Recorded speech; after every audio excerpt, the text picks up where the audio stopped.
নমস্কার বন্ধুরা, সুস্মিতার গল্পের আসরে আপনাদের স্বাগত। আশা করি আপনারা সকলেই ভালো আছেন। আমি আজকে পড়ে শোনাচ্ছি শ্রী মানিক বন্দ্যোপাধ্যায়ের লেখা একটি ছোট গল্প, শৈলজ শিলা। বন্ধুরা, গল্পটা যদি ভালো লাগে প্লিজ প্লিজ প্লিজ গল্পটাতে একটা লাইক অবশ্যই করতে ভুলবেন না। তো চলুন শুরু করি আজকের গল্প। শ্রী মানিক বন্দ্যোপাধ্যায়ের লেখা একটি ছোট গল্প, শৈলজ শিলা। জীবনের একমাত্র উদ্দেশ্য ছিল বিধবা মাসির খোসামত করা। মাসি মরিল, সুতরাং জীবনটা উদ্দেশ্যহীন হইয়া গেল। উদ্দেশ্যহীন জীবনটা নিয়ে কি যে করিব ভাবিয়া পাই না। বন্ধুবান্ধবের কুপরামর্শে একদা সুপ্রভাতে মেয়ে দেখিতে গিয়া যৎপরনাস্তি অপমানিত হইলাম। মেয়ে অবশ্য সুন্দরী, ফিরিঙ্গি স্কুলে প্রবেশিকা ক্লাসেও পড়ে, কিন্তু গৃহস্থ ঘরের মেয়ে তো। হবু বরের দিকে চোখ তুলিয়া চাহিয়া আতঙ্কে মুখ কালো করিবার কি অধিকার তার আছে? সারাদিন রাগে গজগজ করিলাম এবং পাশের বাড়ির কালো মেয়েটাকেই বিবাহ করিব স্থির করিয়া বিকালে ছাদে উঠিলাম। আমাকে দেখিবা মাত্র মুচকি হাসিয়া মেয়েটাও তৎক্ষণাৎ নিচে চলিয়া গেল। কবে যেন মাদুর পাতিয়া ছাদে শুইয়াছিলাম, কয়েকদিন বৃষ্টিতে ভেজিয়া মাদুরটা ছাদের সঙ্গে একেবারে আঁটিয়া গিয়াছে। মস্ত একটা হাই তুলিয়া ইহার উপরেই চিত হইয়া শুইয়া পড়িলাম। মনে মনে ভাবিলাম, অপরাহ্নের ওই চকচকে আকাশটা যে আয়না নয়, এজন্য কত জন্ম ধরিয়া তপস্যা করিয়াছিলাম কে জানে। আকাশে উঠিয়া পৃথিবীর দিকে মুখ ফিরাইয়া সাঁতার দিতে থাকিলে কোথাও গিয়া পৌঁছানো যায় কিনা, এমনই একটা অবাস্তব চিন্তা করিতে করিতে ঘুমাইয়া পড়িয়াছিলাম। স্বপ্ন দেখিলাম পাহাড়ের। তরুহীন শস্যহীন ধূসর বর্ণ রাক্ষসের মতো গাদাগাদি করিয়া রাখা পাহাড়গুলির চাপে স্বপ্নেই আমার উপত্যকার প্রেম গুড়া হইয়া গেল।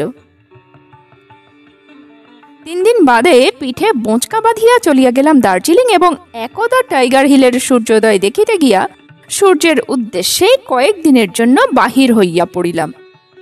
ইহাতে আমার যে কি শান্তি হইল শুনিলে আপনাদের চোখে জল আসিবে। 1 ঘন্টার ভিতরে সূর্যদেব কোন দিকে উঠেন তাহা তো ভুলিয়া গেলামই। পাক খাইতে খাইতে আমি নিজে কোন দিকে চলিলাম তাহার পর্যন্ত কিছুই স্থিরতা রহিল না। নিজেকে টানিয়া হিঁচড়াইয়া একটা খাড়াইয়ের উপর তুলিয়া কোন দিকে নামিলে যে হাত পা ভাঙিয়াও প্রাণটা বজাইয়া রাখা যাইবে তাহা ঠিক করিতে পারি না। যেদিক দিয়া উঠিয়াছি সেদিকে নামার কথা ভাবিলেও হৃদকম্প হয়। হাত আর হাঁটুর চামড়া ছিঁড়িয়া রক্ত পড়িতে লাগিল, মাসলগুলি ছিঁড়িয়া পড়িতে চাহিল। এমন মাথা ঘুরিতে লাগিল যেন পৃথিবীর ঘূর্ণিত গতি প্রত্যক্ষ করিতেছি।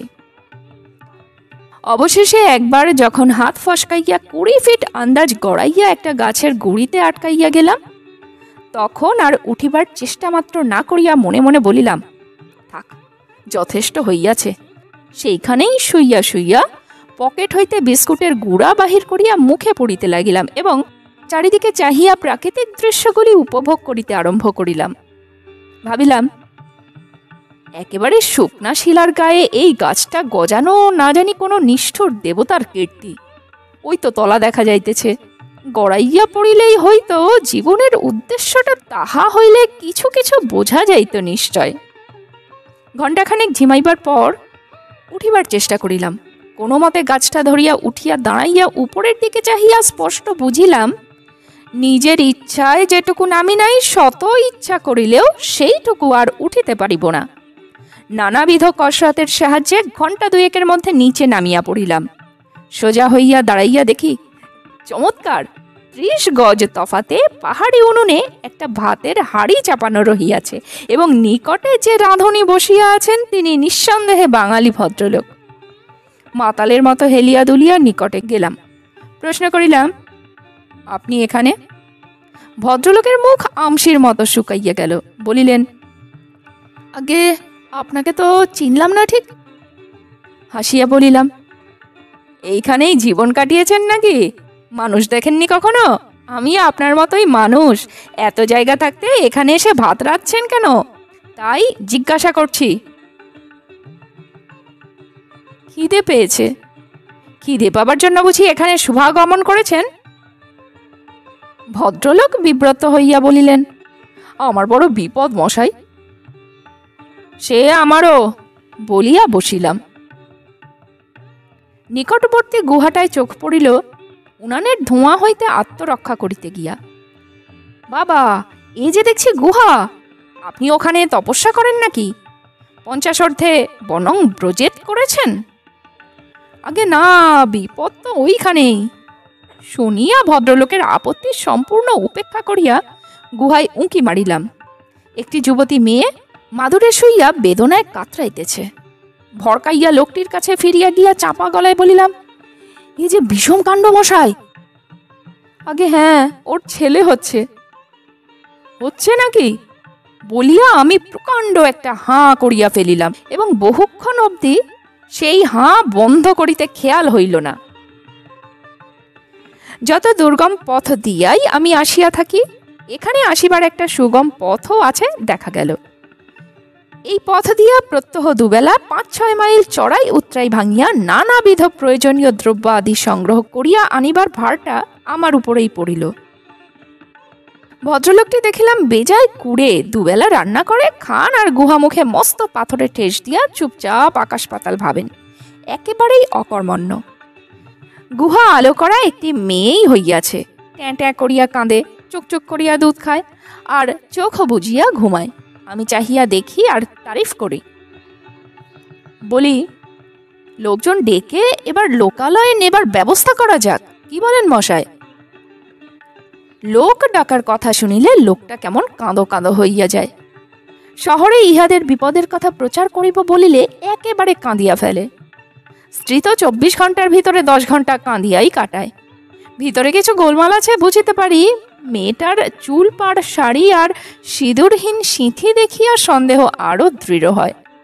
স্বামীকে জিজ্ঞাসা করিলে বলে, আঁতুড়ে কি সিঁদুর পড়তে আছে? স্ত্রীকে জিজ্ঞাসা করিলে সে ডুকরাইয়া কাঁদিয়া ওঠে। বড়ই জটিল ব্যাপার, নকল দুঃস্বপ্নের মতো। দিন 10 বাদে কিন্তু সব সরল হইয়া গেল। খাদ্য ও দুগ্ধের সন্ধানে বাহির হইয়াছিলাম। ফিরিয়া দেখি কচি মেয়েটা কাঁদিয়া কাঁদিয়া গলা শুকাইয়া মরিতে বসিয়াছে। মা বাপ কাহারও চিহ্ন পর্যন্ত নাই। মেয়েটার কাছে একটা চিঠি পড়িয়াছিল, যেমন সংক্ষিপ্ত তেমনই ভীষণ। আমার উপকারের জন্য কৃতজ্ঞ হইয়া নাম ধাম না দিয়া লোকটা রহস্যের মীমাংসা করিয়া দিয়া গিয়াছে। যুবতীটি নাকি লোকটির স্ত্রী নয়, বাল বিধবা কন্যারত্ন। পাপটাকে যাহাতে গুহাতেই মরিতে দিয়া পালাইয়া গিয়া জগতের কল্যাণ করি, শেষের দিকে এইরূপ একটা অনুরোধ জানানো হইয়াছে। খুকিকে কোনো প্রকারে একটু দুধ খাওয়াইয়া আমি মাথায় হাত দিয়া বসিয়া রহিলাম। অনুপস্থিত বিধবাটি এবং তাহার বাপের উদ্দেশ্যে আমার গালাগালি শুনিয়া গুহার পাথরগুলি বোধহয় পর্যন্ত সেদিন লজ্জা পাইয়াছিল। 15 বৎসর পরে ভূমিকম্প। বাৎসল্যের সিমেন্ট দিয়া যৌবনের শক্ত গারদ করিয়াছিলাম, তাহা ফাটিয়া একেবারে চৌচির। মেয়েটা গুহা আলো করিয়া জন্মিয়াছিল। এখন আমার বাড়িটা এমন আলো করিয়াছে যে এই প্রৌঢ় বয়সে মাঝে মাঝে চোখে অন্ধকার দেখিতে আরম্ভ করিয়াছি। একরাশি কালো চুল পিঠে ছড়াইয়া ফর্সা একখানি কাপড় পরিয়া চঞ্চল পদে সারা দিন চোখের উপর ঘুরিয়া বেড়ায়। সন্ধ্যার পর আলোর সামনে পড়িতে বসিয়া ছটফট করে। আমি চাহিয়া দেখি আর তারিফ করি। মেয়েটা যে এত সুন্দর, এ যেন আমার অবিশ্বাস্য সুখ। কত কি মনে হয়, পিছু হাঁটিতে হাঁটিতে আমি যেন একেবারে কৈশোরের প্রান্তে গিয়া দাঁড়াই। ওর ওই টানা চোখ আর রাঙা ঠোঁট আর অপূর্ব গঠনতনু আমাকে সেইখানেই আটকাইয়া রাখে। রাত দুপুরে তার ঘরের দরজায় টোকা দিয়া অদ্ভুত গলায় ডাকি, শিলা। সে অবশ্য ঘুমাইয়া থাকে, সাড়া দেয় না। আমার মুখের ডাকে আমারই ভবিষ্যৎ ভূতটা যেন সামনে আসিয়া দাঁড়ায়। অকস্মাৎ এমন আতঙ্ক হয় যে বলিবার নয়। নিজের ঘরে ছুটিয়া গিয়া কাঁপিতে কাঁপিতে বিছানায় শুইয়া পড়ি। অন্ধকারে হাতড়াইয়া চুরুট দেশলাই খুঁজিয়া আনিয়া তাড়াতাড়ি চুরুট ধরাইয়া টানিতে গিয়া কাশিতে আরম্ভ করিয়া দিই। কাশিতে কাশিতে হাসি পায়। আমার হাসির শব্দে অন্ধকার যেন নড়িয়া ওঠে। বাড়িটা যেন বিরক্তিতে একবার একটু কাঁপে। আমার গা ছমছম করে। গলা চাপিয়া হাসি থামাইতে গিয়া গোঁ গোঁ শব্দ হয়। তাড়াতাড়ি হাত সরাইয়া নিয়া আমি উঠিয়া বসি। খোলা জানালায় শব্দ হয়, দাদু। কি রে শিলা? আমার ভয় করছে দাদু, কে যেন হাহা করে হাসছিল। শুনিয়া শিহরিয়া উঠি, চৌকির প্রান্তটা শক্ত করিয়া চাপিয়া ধরিয়া বলি, ভয়? ভয় আবার কিসের? ঘুমুকে যা। আমি আমি তোমার ঘরে শোব দাদু, দরজা খোলো। মেয়েটা বলে কি? এই নিস্তব্ধ রাত্রি, অনুভূতিতে ঘা মারা এই গাঢ় অন্ধকার, অর্ধোন্মাদ এই নিদ্রাহীন তৃষিত প্রৌঢ়, এ ঘরে শুতে যায় ও কোন হিসেবে? রাত দুপুরে জ্বালাতন করিতে নিষেধ করিয়া এমন জোরে ধমক দিয়া উঠি যে নিজেরই চমক লাগে। মিনিট খানেক ঘড়িটার টিকটিক শব্দ ছাড়া সবই স্তব্ধ হইয়া থাকে। তারপর শুনিতে পাই অবাধ্য মেয়েটা জানালা ছাড়িয়া এক পাও নড়ে নাই, অধিকন্তু ফোঁপাইয়া কাঁদিতেছে। উঠিয়া দরজা খুলি। ভূত আর আমার ভয়ে শিলা ভালো করিয়া কাঁদিতে পারিতেছে না। দুই হাতে চোখ ঢাকিয়া জানালার নিচে বসিয়া পড়িয়াছে। দেখিয়া আমার হৃদয় হিম হইয়া যায় এবং আমি স্পষ্ট অনুভব করি সেখানে অতনুর মূর্ছা হইয়াছে। ও ঘর হইতে বিছানা টানিয়া আনিয়া নিজেই শয্যা রচনা করিয়া দিই। চোখ মুছাইয়া হাত ধরিয়া তুলিয়া দিতেই শিলা নীরবে গিয়া শুইয়া পড়ে। আমি ক্ষণকাল বারান্দায় দাঁড়াইয়া থাকি। খানিক দূরে তেতলা বাড়িটার মাথা ডিঙাইয়া গিয়া বড় বড় কয়েকটা তারার সংবাদ নিয়া ফিরিয়া আসার পূর্বেই জলীয় কুয়াশায় আমার দু চোখ আত্মহারা হইয়া যায়। ভিজা স্যাঁতসেঁতে তাহার আরতি। পাড়া প্রতিবেশীরা বলিতে আরম্ভ করিয়াছে, এবার নাতনির বিয়ে দাও হে, অমন টুকটুকে নাতনি তোমার। নাতনি টুকটুকে বলিয়া নয়, আমার টুকটুকে নাতনি বলিয়াই ইহাদের বিস্ময় যেন বেশি। শুনিলে রাগে গা জ্বলিয়া যায়। আমার তিলোত্তমা বউ থাকা যেন অসম্ভব, আমার সুন্দরী মেয়ে যেন ছিল না, টুকটুকে নাতনি যেন আমার থাকিতে নাই।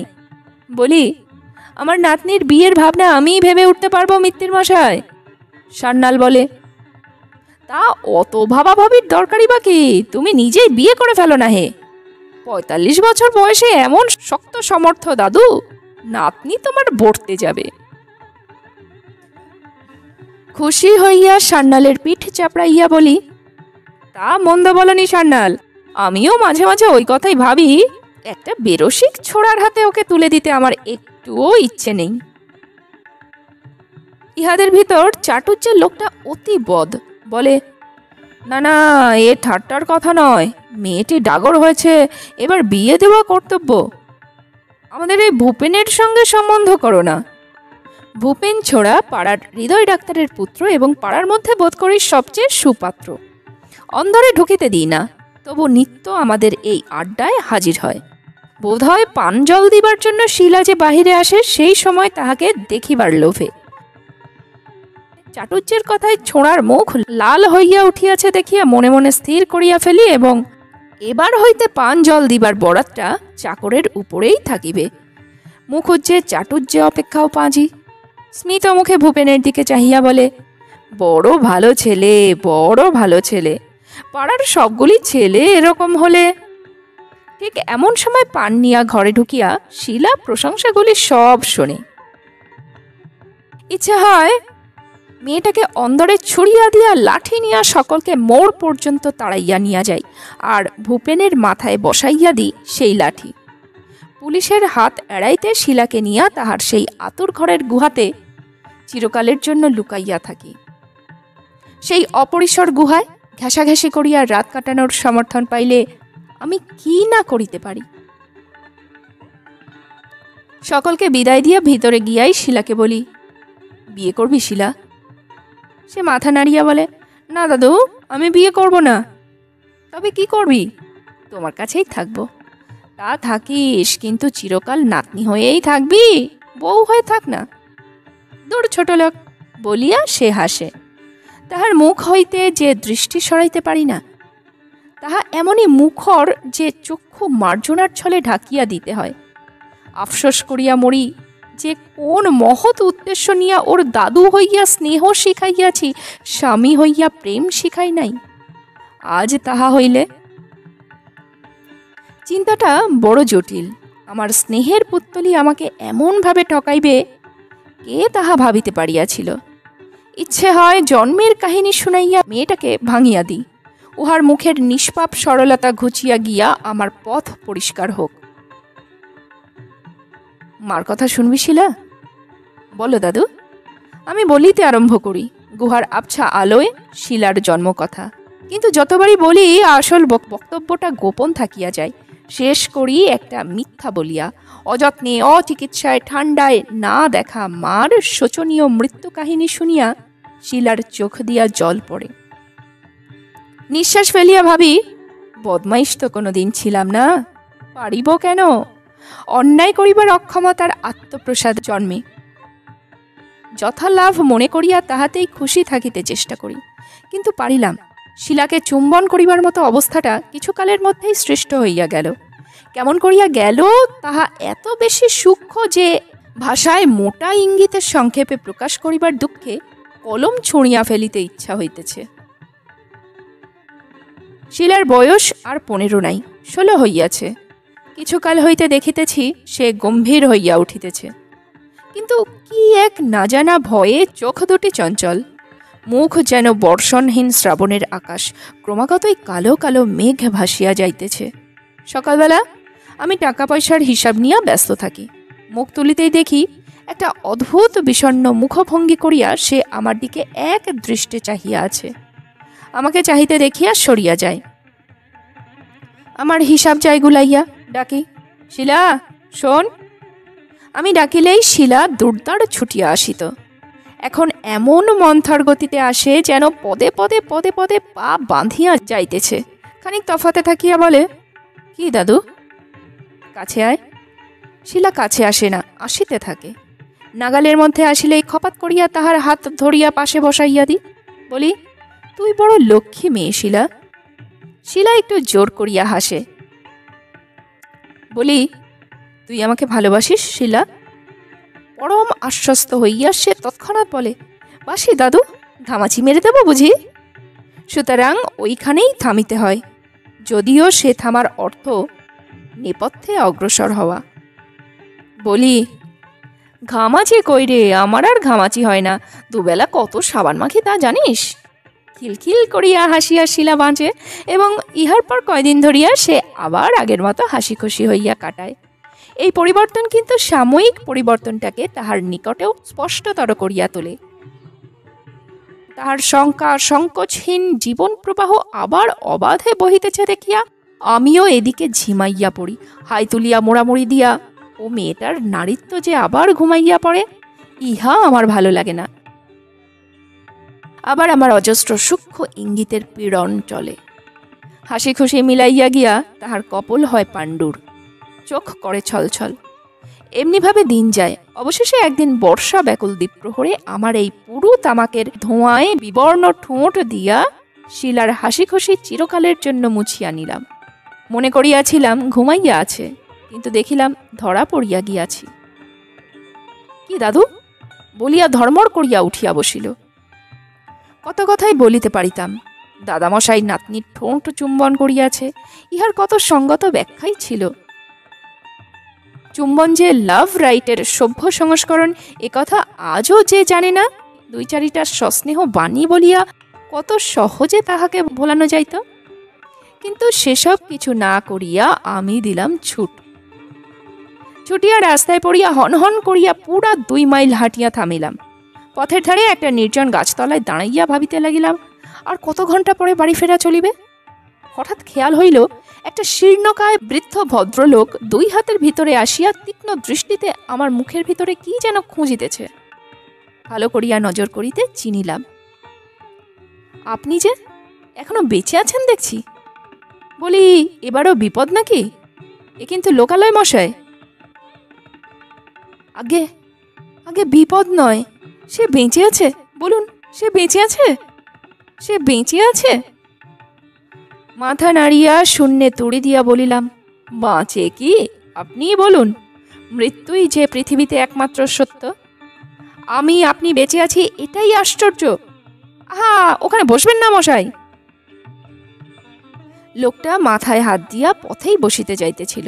আমার অনুরোধে বসিল না, বলিল, মেয়েটা 15 বছর ধরে পাগল হয়ে আছে, আপনাকে সেই থেকে খুঁজছি। দুর্গা দুর্গা, সব পরিশ্রম ব্যর্থ হলো। বলিলাম, তাই হয়, ও জন্য আর দুঃখ করবেন না। 16 বছর পরিশ্রম করে প্রিয়ার মন খুঁজে পেলাম না, আপনার তো মানুষ খোঁজার তুচ্ছ পরিশ্রম। লোকটাকে ফাঁকি দিবার জন্য নানা রাস্তা ঘুরিয়া বাড়ি ফিরিলাম। দেখি শিলা আমার জন্য ময়দা মাখিতেছে। মুখখানি তাহার যেমন বিষণ্ণ তেমনি শান্ত। একগাল হাসিয়া বলিলাম, আমি ভাবলাম তুই রাগ করেছিস শিলা। সে মুখ কালো করিয়া বলিল, খেতে দিচ্ছ, পড়তে দিচ্ছ, রাগ আবার কি করে করি দাদু?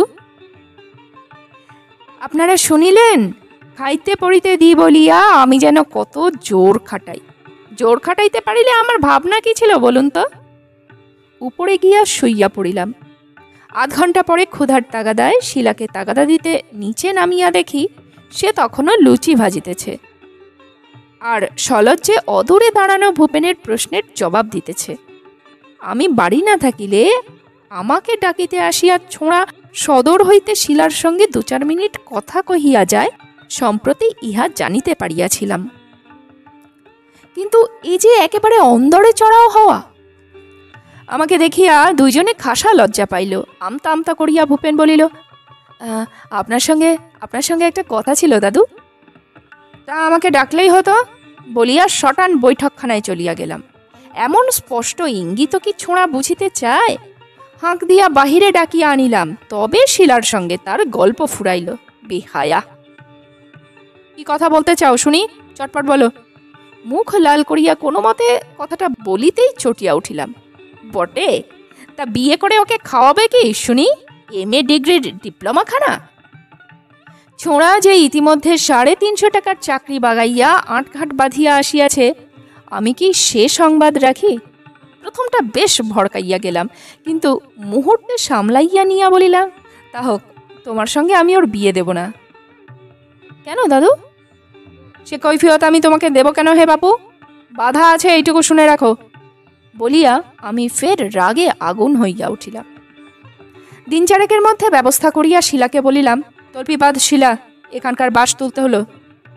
শিলা সজল চোখে বলিল, কেন দাদু, বেশ তো আছি এখানে। বেশ থাকো আর যাই থাকো, পরের দিন জিনিসপত্র সব গাড়ির ছাদে চাপাইয়া শিলাকে ভিতরে বসাইলাম। কিছু ফেলিয়া গেলাম কিনা দেখিতে 5 মিনিটের জন্য বাড়ির ভিতরে গিয়াছি। ইহার মধ্যেই ভূপেন আসিয়া গাড়ির সামনে দাঁড়াইয়াছে। শুষ্ক হাসিয়া বলিলাম, হে হে ভূপেন যে, আমরা তো চললাম। একটা কথা শুনুন দাদু, বলিয়া সে আমাকে একান্তে নিয়ে গেল। কোথায় যাচ্ছেন? শিলাও জানে না বললে। হাসিয়া বলিলাম, কোথায় যে যাচ্ছি আমিও সে জানি না হে, কোনো গুহা টুহায় আশ্রয় নেব ভাবছি। এক মুহূর্ত স্তব্ধ থাকিয়া ভূপেন বলিল, আপনার মত কি কোনোদিন বদলাবে না দাদু?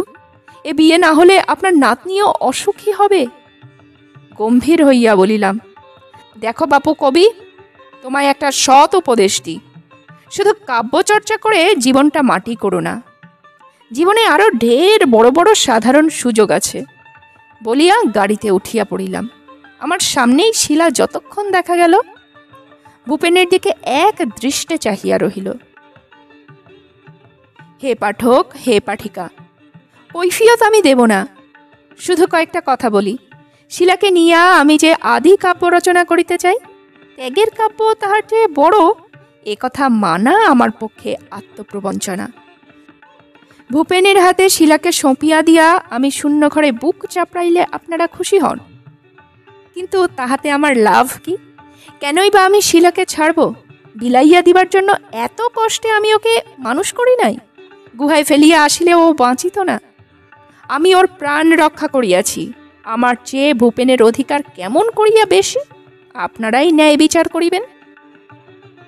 আপনারা বিশ্বাস নাও করিতে পারেন, আমি শিলাকে ভালোবাসি। আমার যেমন প্রকৃতি, আমার ভালোবাসাও তেমনই। 150 কোটি মানুষের মধ্যে আমি যেমন মিথ্যা নই, আমার এই ভালোবাসাও তেমনি মিথ্যা নয়। আমার এ প্রেম যেন গোড়া ঘেঁষিয়া কাটা তরুর মতো, শাখা নাই, কিশলয় নাই, পাতা নাই, ফুল নাই, শুধু আছে মাটির উপরে শক্ত গুড়ি আর মাটির নিচে সরস সতেজ মূল, যাহার রস সঞ্চয় কেবল নিজেকে পুষ্ট করিবার জন্যই। বাস্তবিক ভাবিয়া দেখিলে বোঝা যায়, আমি যে আমার বিশাল লোমশ বুকে 2 হাতের হাতুড়ি দিয়া কচি মেয়েটাকে ছেঁচিতে চাই, ইহার মধ্যেও আমি নাই, শিলাও নাই। আছে শুধু অনাদি অনন্ত শাশ্বত প্রেম। পশু পাখি মানুষকে আশ্রয় করিয়াও যে প্রেম চিরকাল নিজের সমগ্রতা বজায় রাখিয়াছে, আমি আর শিলা তো শুধু ক্রীড়নক। 2 দিন পরে আমরা যখন শূন্যে মিলাইব, এ প্রেম তখনও পৃথিবীতে বাঁচিয়া থাকিবে। তাছাড়া শিলার পবিত্রতায় আমার শ্রদ্ধা নাই। ওর বিধবা মাকে আমি কিছুতেই মন হইতে তাড়াইতে পারি না। তার সেই শুভ্র বাসনা, শুভ্র বাসা, শীর্ণ ক্রন্দসী মাতা আমার মনে একটা স্পষ্ট প্রেরণার মতো জাগিয়া আছে। 2 হাতে অন্ধকার ঠেলার মতো সেই কলঙ্কিনী মাতার কন্যা আমার প্রেমেরই যোগ্য, এই অন্ধ যুক্তি ঠেলিয়া দিতে পারি না। পশ্চিমে একটা শহরের প্রান্তে নিরালা বাগান বাড়িতে শিলাকে নিয়ে নীড় বাঁধিয়াছি। রোমান্স একেবারে রোমাঞ্চকর হইয়া উঠিয়াছে। আকাশের মেঘের মতো গম্ভীর হইয়া শিলা তেমনি আমার সেবা করিতেছে। পরিহাস করিলে হাসে না, মিষ্টি কথা বলিলে শ্রান্ত চোখ তুলিয়া তাকায়। হাতে ধরিয়া সোহাগ করিতে গেলে কাগজের মতো সাদা আর পাথরের মতো শক্ত হইয়া ওঠে। ইঙ্গিতে বলি, বেঁচে থাকতে হলে সবই চাই শিলা। সে বলে, মরাটাও তো কঠিন নয় দাদু। তা বটে, তবু যার আর অন্যথা নেই তাকে মানতে হয়। সে বলে, জানি, কিন্তু মানার পথটা আমি তোমার কাছে শিখব না দাদু। দরজায় দাঁড়িয়ে থাকলে আমি কি করে বাইরে যাই বলো তো? দিনের ব্যাপারটা এখন এই রকম হয়ে দাঁড়াইয়াছে, রাত্রির ব্যাপারটা অনুরূপ। বাহিরে কোনোদিন জোছনা থাকে, কোনোদিন থাকে না, কোনোদিন বৃষ্টি পড়ে, কোনোদিন পড়ে না। 2 হাতে বুক চাপিয়া বিছানায় উপর হইয়া পড়িয়া থাকি, ঘুম আসে না। আসিবে না সে জানি, সেজন্য ভাবিও না। কিন্তু ঘরের বাতাস যেন নিঃশ্বাসের পক্ষে অপ্রচুর হইয়া পড়ে। উপরে কাঁটা দিয়া কে যেন আমাকে জীবন্ত কবর দিয়াছে মনে হয়। তারপর এক সময় পা টিপিয়া টিপিয়া গিয়া শিলার দরজা ঠেলিয়া বলি, তোর আজকাল ভয় করে না শিলা? 24 ঘন্টাই তো ভয় করে দাদু। তবে দরজা খোল, ভয় মিটিয়ে নে। শিলা কঠিন স্বরে বলে, ঘুমোগে যাও দাদু। এমনি যদি করো, যেদিকে 2 চোখ যায় চলে যাব। নিজের ঘরে ফিরিয়া গিয়া 2 হাতে বুক চাপিয়া শুইয়া পড়ি। শৈলে যার জন্ম, শিলা যার নাম, সে শিলার মতো শক্ত হইবে জানি, কিন্তু চিরকাল রসে ডুবাইয়া রাখিলেও শিলা কেন গলিবে না ভাবিয়া মাথা গরম হইয়া ওঠে।